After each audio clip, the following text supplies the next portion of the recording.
Hello friends, this is Sumitra and welcome to TET Manthan. तो इस video में हम डिस्कस करने वाले हैं आपके कमेंट सेक्शन में सबसे ज़्यादा डिमांड की जाने वाली आंसर की, जो कि आपकी रहने वाली है 7 जनवरी और इंग्लिश लैंग्वेज 2। ठीक है, 7 जनवरी और 4 जनवरी के लिए पिछले 2-3 वीडियो में जो मैंने आपके कमेंट्स रीड किए हैं उसमें सबसे ज़्यादा जो मेजॉरिटी बेसिस पे 7 जनवरी और 4 जनवरी के लिए आप लोगों ने रिक्वेस्ट की है। उसके बाद हम 1 जनवरी को भी करेंगे। ठीक है, तो 7 जनवरी को अभी हम डिस्कस करने वाले हैं इंग्लिश लैंग्वेज 2। और मैं हमेशा जैसा कि बोलती हूँ, थोड़ा बहुत 1-2 क्वेश्चन का वेरिएशन आप लोगों को देखने के लिए मिल सकता है।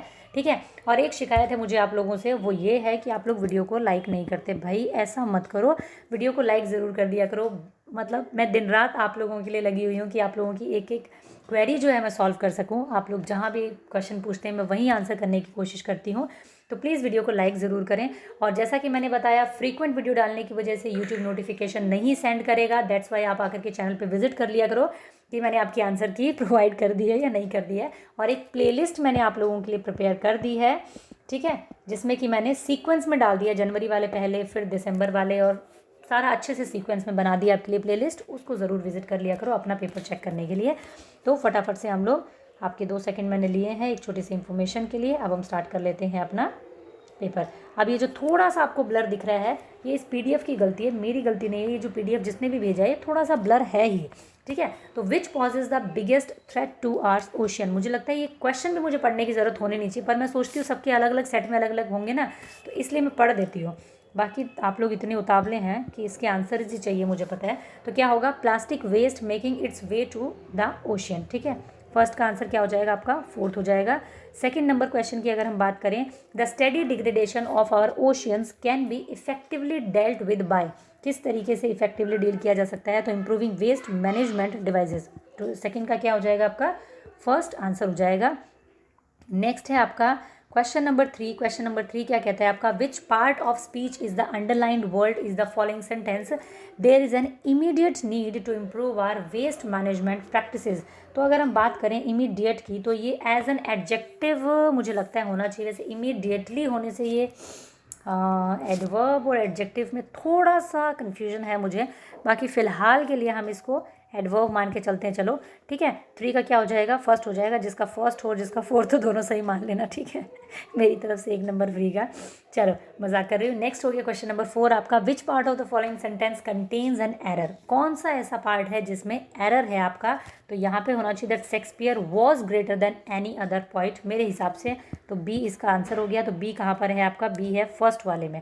ठीक है, ये भी ध्यान से देखना है कि बी इसका ये एरर है, लेकिन बी ऑप्शन कौन से में है, फर्स्ट वाले में है। तो आंसर क्या हो गया, फर्स्ट वाला हो गया। क्वेश्चन नंबर 5 पे बढ़ जाते हैं। क्वेश्चन नंबर 5 क्या कहता है, रीड द फॉलोइंग स्टेटमेंट।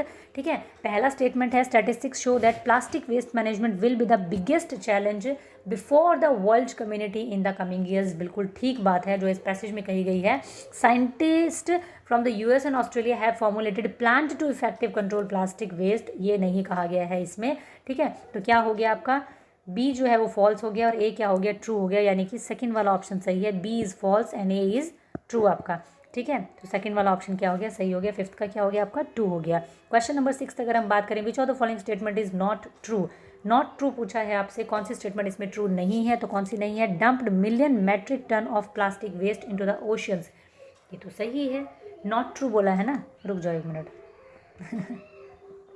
तो इसमें पैसेज में इंफॉर्मेशन इतनी ज़्यादा मतलब वो नहीं है, बट इसमें WHO के बारे में कोई बात हुई नहीं है पैसेज में, और हमें यहाँ पे कहा है नॉट ट्रू। एक बार के लिए मैं भी इस नॉट ट्रू को देखना भूल गई थी और मैं 3 आंसर लगाने वाली थी, बट यहाँ पे बोला है नॉट ट्रू। दिस मतलब स्टेटमेंट कौन सी ट्रू नहीं है, the coastal country are the biggest contributor to ocean pollution because they dumped million metric tons of plastic was waste into the oceans. ये तो ट्रू है बात, ठीक है। Don't bother to set up adequate number of treatment plant, ये भी बात ठीक है। Did not take any action against polluting industry, ये बात भी ठीक है। Did not implement the guidance issued by WHO, तो ऐसा कुछ मुझे समझ में नहीं आ रहा है। फर्स्ट आंसर होना चाहिए 6 का, ठीक है।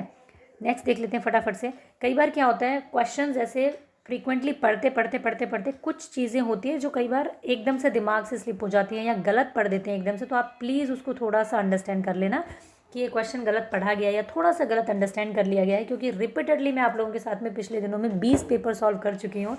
तो मैं दिन रात मतलब पढ़े जा रही हूँ। तो उसकी वजह से कुछ कुछ चीज़ें हो जाती हैं जो कई बार फ्लो में निकल जाती हैं गलत। Which of the following words is similar in meaning to the word cumulative as used in paragraph 1 of the passage. 7 का आंसर क्या हो जाएगा आपका, क्यूमुलेटिव का क्या हो जाएगा, इंक्रीजिंग। ठीक है, 7 का क्या हो गया, 2 हो गया आपका। क्वेश्चन नंबर 8 की अगर हम बात करें, which of the following word is the most opposite in meaning to the word improve. Improve का क्या पूछा है आपसे, ऑपोजिट पूछा है, तो इम्प्रूव का ऑपोजिट हो जाएगा वर्जन आपका। ठीक है, 3 हो जाएगा 8 का आपका। क्वेश्चन नंबर 9 की अगर हम बात करें, फटाफट से देख लेते हैं। अब मैं क्वेश्चन पूरा नहीं पढ़ूंगी। What prompt the author to label our world as imperfect. ठीक है, ऑथर ने क्यों कहा है इम्परफेक्ट। 9th का आंसर क्या हो जाएगा कि too much talk and not enough thought. ठीक है, ओहो ये PDF तो बहुत ज़्यादा ही हो रही है, थोड़ा सा ब्लर सा लग रहा है। ठीक है, पर आप लोग आंसर थोड़ा ध्यान से सुन लेना, जैसे मेरे गले में माइक फिट है, मैं बोल रही हूँ बड़ा तेज़ यहाँ पे। 10th का क्या हो जाएगा आपका, which part of the following sentence contain an error. ठीक है, why he was absent from school yesterday, he asked his friend why he was absent from school yesterday. तो बी में एरर है, बी कहाँ पे है, फर्स्ट वाले option में है, तो 10th का क्या हो जाएगा आपका, फर्स्ट हो जाएगा। क्वेश्चन नंबर 11 फटाफट से देख लेते हैं। विच of the following word is similar in the meaning flaws. Flaws का सिमिलर मीनिंग क्या होता है, फॉल्ट होता है। फ्लॉज का मतलब क्या होता है, कमी होना, और फॉल्ट का मतलब भी कमियां होना होता है। तो क्वेश्चन नंबर 11 का हो गया आपका फॉल्ट। क्वेश्चन नंबर 12 अगर हम बात करें, क्वेश्चन नंबर 12 में क्या है, हैप्पीली का आपको बताना है कि मीनिंग क्या होता है, ऑपोजिट मीनिंग सैडली हो जाएगा। क्वेश्चन नंबर 13 देख लेते हैं फटाफट से। The author's attitude to TV gurus and TV anchors is, क्या है यहाँ पे अगर हम बात करें तो इंसल्टिंग जैसा कुछ है नहीं, मुझे लगा नहीं। ठीक है, और कमेंडेमेंट्री भी नहीं है, मुझे हॉस्टाइल लगा कि थोड़ा सा विरोधी है। ठीक है, ये क्या है, विरोधी है ऑथर जो है आपका। इंसल्टिंग तो मैं नहीं कहूँगी, विरोधी हम कह सकते हैं। बाकी देखते हैं सीटेट के आंसर की देता है, बट मेरे अकॉर्डिंग 13 का आंसर फर्स्ट होना चाहिए कि उसका विरोधी एटीट्यूड है थोड़ा सा इस पैसेज में अगर आप पढ़ेंगे तो। what makes life's journey smooth and easy are positive attitude to people and situation। Fourth हो जाएगा आपका आंसर क्वेश्चन नंबर 14 का। क्वेश्चन नंबर 14, क्वेश्चन नंबर 15 की अगर हम बात करें तो क्या है, the trick adopted by the author to avoid listening to long boring speeches shows that he is very mischievous. जो जिस तरीके की वो बता रहा है, ठीक है, कि भाई मैं ऐसा करता था कि आंख बंद कर लेता था, है ना, और उनकी स्टोरी ना सुननी पड़े। तो मिस्चीव्स हम कह सकते हैं, शरारती बच्चे जैसी हरकतें करते ही हैं। बच्चे स्कूल में इस टाइप की हरकतें करते हैं, ठीक है, कि क्लास में टीचर का लेक्चर सुनते सुनते सो जाते हैं या सोने की एक्टिंग करते हैं, तो मिस्चीव्स मैं इसको कहूँगी। ठीक है, क्लेवर भी हो सकता है, बाकी मिस्चीव मेरी तरफ से होना चाहिए फिलहाल के लिए। जिनका मिस्चीव है वो अपना ठीक मान के चले मेरी तरफ से। ठीक है, 15 का क्या हो गया आपका, 3 हो गया। 16 का क्या है, the red ball quickly fell on to the floor which was already wet and rolled away. ठीक है, तो इस क्वेश्चन का पूरा का नन Kiran has identify the adverb correctly, मेरे हिसाब से इसका आंसर 4 होना चाहिए 16 का। नेक्स्ट देखते हैं फटाफट से question number 17। Miss Vijay Lakshmi ask her grade 5 student to write an essay on my self. My self के ऊपर एक ऐसे बोर्ड लिखने के लिए कहा है, तो आपको क्वेश्चन समझ में आ ही गया होगा कौन सा है आपके पेपर में। इसका आंसर होगा how did you decide which thing about yourself to include in the essay. तुम्हें कैसे डिसाइड करोगे कि कौन सी चीज़ तुम्हारे इस एसे में माई सेल्फ में होनी चाहिए। तो बच्चा बताएगा कि ये चीज़ें मुझसे रिलेटेड हैं और इसलिए ये चीज़ें मेरे माई सेल्फ में होनी चाहिए। तो ये क्या हो जाएगा, असेसमेंट एज लर्निंग हो जाएगा। मेरे हिसाब से फोर्थ आंसर होना चाहिए 14 का आपका, 17 का। क्वेश्चन नंबर 18 क्या है आपका, क्वेश्चन नंबर 18 है which of the following principle does national curriculum framework 2005 expect a teacher to keep in mind while teaching in a multilingual classroom. तो क्या हो जाएगा इसका, language is constitutive of a child's culture and social identity. Fourth हो जाएगा 18 का आपका।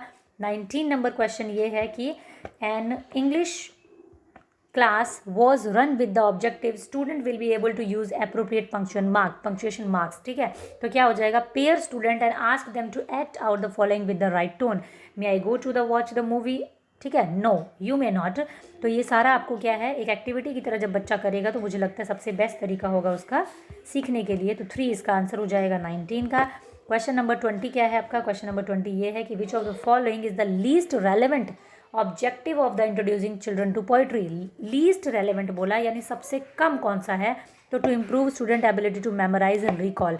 ठीक है, मेमोराइजेशन को हम ज़्यादा अच्छा नहीं मानते हैं, तो 20th का क्या हो जाएगा, फर्स्ट हो जाएगा। 21 की अगर हम बात करें तो स्टीफन क्रैशन की जो एक थ्योरी है उसके ऊपर बात की गई है, तो यहाँ पे 21st का क्या हो जाएगा, फोर्थ हो जाएगा। Teacher using Shakespeare's play for the read aloud lesson in the class, ठीक है। तो ये वाला आपका नॉट में आ जाएगा। फोर्थ आपका क्वेश्चन नंबर 21 का। क्वेश्चन नंबर 22 क्या है? Miss Reno in her class 5th tells the story in English and ask her student to tell the story in their language. अपनी लैंग्वेज में बोलने के लिए कह रही है, इसका मतलब मल्टीलिंगुअलिज्म को बढ़ावा दे रही है टीचर। 22 का क्या हो जाएगा आपका? फर्स्ट हो जाएगा। 23 क्या है आपका? A class of 4th student is learning English as second language, ठीक है। और a diagnostic shows that most of them can read only grade 2nd level, ठीक है। टेक्स्ट पढ़ पा रहे हैं वो लोग। तो क्या होना चाहिए इसके लिए? आपकी जो एक रूटीन इनेबल प्रैक्टिस क्या होनी चाहिए पूछा गया क्वेश्चन नंबर 23 में। जनरल राइटिंग हो सकती है इसका एक अच्छा तरीका। स्टूडेंट फ्री राइट करे, फ्रीली लिखे वो 5 मिनट क्लास से स्टार्ट होने से पहले फ्रीली वो लिखे 5 मिनट, जो भी उसको लिखना है, अपने दिन के बारे में लिखे, जो भी लिखे, ठीक है। तो 5 मिनट के लिए उसको लिखना है। तो आंसर क्या हो जाएगा आपका? 4 हो जाएगा 23 का, ठीक है। क्वेश्चन नंबर 24 क्या है आपका? Question number 24, what is the status according to the English language in the Indian constitution? तो एसोसिएटिव ऑफिशियल लैंग्वेज हो जाएगा 3। 24 का हो गया। Question number 25। क्वेश्चन नंबर 25 क्या है आपका? Which of the following ideas is in contradiction to the theory proposed by the linguistic Noam Chomsky? इस contradiction word को नहीं भूलना है, इसका मतलब विरोधी कौन सी इनमें से स्टेटमेंट है, ठीक है। चलिए, तो इसके अंदर क्या है? नॉम चॉम्स्की ने कौन सी इन स्टेटमेंट्स में से उनकी कॉन्ट्रडिक्शन है ये पूछा गया है आपसे।